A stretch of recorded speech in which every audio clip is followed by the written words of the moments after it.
Hello and welcome. I thank you for being part of my persuasive speech for my speech class.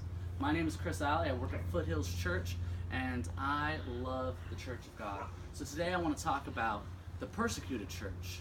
Before I do that, I want to talk a little bit about Richard Wurmbrand. Richard Wurmbrand was a pastor in Ukraine back when the communist government took over and was united that whole area to form the USSR.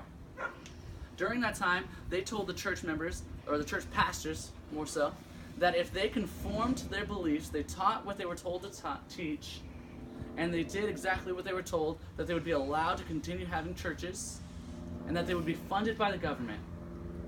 So they called them all together. They laid it all out. This is how it's going to go.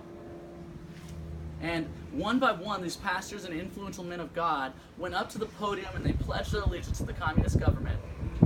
Richard Wurmbrand was sitting in the stage. He knew his time was coming soon. And he was looking at his wife. He was thinking about his family. And he was thinking to himself, what do I do?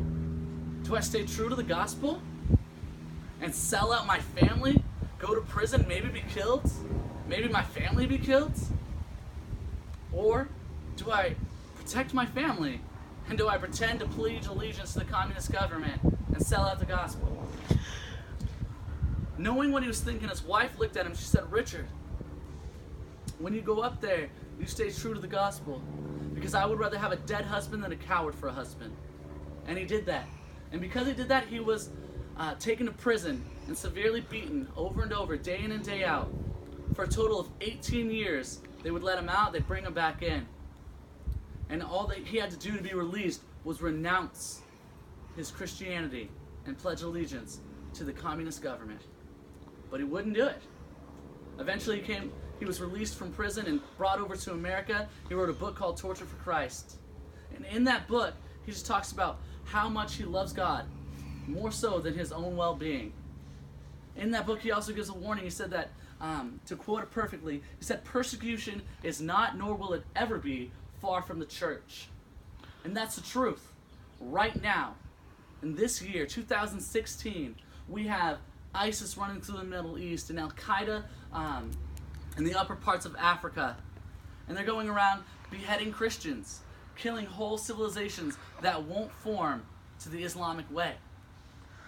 In China, we have the Chinese government imprisoning anyone that has taught teaching the ways of the Bible for 3 years. No less.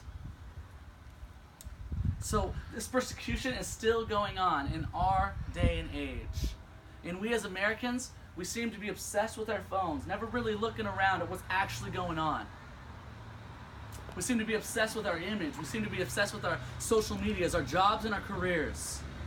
And we forget that we have brothers and sisters who are being murdered, raped, and having everything taken away from them because they refuse to forsake the gospel of Jesus Christ. So what I'm here to say today is that we can't be complacent. C.S. Lewis in the Screwtape Letters said that the plan of the enemy is to keep the church at bay, to keep the church content with not fighting the kingdom of darkness. And that's what's been happening. We need to do something. We need to stop. We need to be encouraged. We need to get up and do something. I'm not saying go out and kill people of different religions. I'm not saying make it illegal for Muslims to live in the United States. What I'm saying is that we need to be obedient to Jesus Christ and do what we need to do. If that means sending money to missionaries, if that means posting something on your Facebook, if that means speaking up when you're somewhere and the relevant truth comes together, and you say that you don't believe that. Because when you don't say that you don't believe that, you do say that you do believe that. And I don't want you to be discouraged or dismayed. Jesus Christ said that the kingdom of darkness will never prevail over the kingdom of God, and that their gates would not even hold to the force of the gospel of Jesus Christ. Mark Hoffman, in his book, The Joshua Principle, said that the kingdom of God is the most powerful and potent force that has ever graced earth. And if we united and we stood up for truth, we could do it in peace. We don't need violence. We would change this world. Rip Nicken, the author of The Insanity of God, said that it's not about your location. You don't need to fly over to the Middle East. It's not about your location, but it's about your obedience. Whatever Christ is calling you to do to stop the persecuted church, you need to do it, because when you don't, you're a coward and you are leaving the church to be pillaged. And the Lord is calling you to do something. Whatever that is, pray about it, figure it out, and do something. Thank you.